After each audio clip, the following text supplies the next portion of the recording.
বাড়ি বাড়ি গিয়ে আমরা ভোট ভিক্ষা করব, ধানের শীষের পক্ষে একটি গণজোয়ার সৃষ্টি করবো ইনশাআল্লাহ। এটাই আমাদের নেতার নির্দেশ। আমরা সেই নির্দেশ মেনে পথ চলবো। রাষ্ট্র কাঠামোর 31 দফা কর্মসূচির যে লিফলেট, সেই লিফলেট বিতরণের মধ্য দিয়ে আমরা একটি ছোট্ট পথসভা এখন আমরা উপস্থিত রয়েছি। বন্ধুরা, ইতিমধ্যেই কেন্দ্র থেকে আমাকে কিছু নির্দেশনা দেওয়া হয়েছে কিভাবে আগামী দিনে আমরা একসাথে কাজ করব, সবাই মিলেমিশে ধানের শীষের পক্ষে।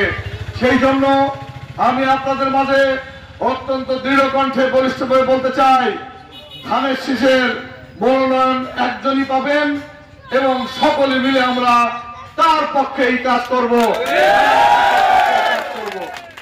আমাদের যে যেভাবেই প্রচারণা করুক, প্রচারণাটা হচ্ছে ধানের শীষের পক্ষে, ব্যক্তিগত প্রচারণা নয়। এটা আপনারা জানেন।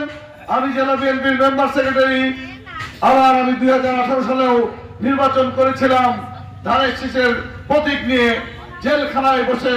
তাই আমি বলবো, এবার উন্মুক্ত পরিবেশে যদি দল আমাকে নিয়ে ভাবে, দল আমাকে আমার উপর আস্থা রাখে, ইনশাল্লাহ আগামী দিনে আমি আপনাদের সাথে হয়ে আপনারা আমাদেরকে যে সহযোগিতা করবেন, সেই বিশ্বাসের উপর ভর করে প্রত্যেকটা মানুষের বাড়ি বাড়ি গিয়ে আমরা ভোট ভিক্ষা করব এবং বাংলাদেশ জাতীয়তাবাদী দলের ধানের শীষের পক্ষে একটি গণজোয়ার সৃষ্টি করবো ইনশাআল্লাহ। আপনারা সকলেই সেই কর্মকাণ্ডে এখনই সম্পৃক্ত হবেন। মানুষের কল্যাণে আমরা সবাই নিজেকে উৎসর্গ করব, এটাই আমাদের নেতার নির্দেশ। আমরা সেই নির্দেশ মেনে পথ চলবো। সবাইকে ধন্যবাদ। বাংলাদেশ জিন্দাবাদ, শহীদ জিয়া অমর হোক, খালেদা জিয়া জিন্দাবাদ। বান্ডেল থাকলে প্রতি সেনমানিতে টাকা বাঁচবে। বিকাশ সেনমানি বান্ডেল কিনে জিতুন প্রতি লেনদেনে।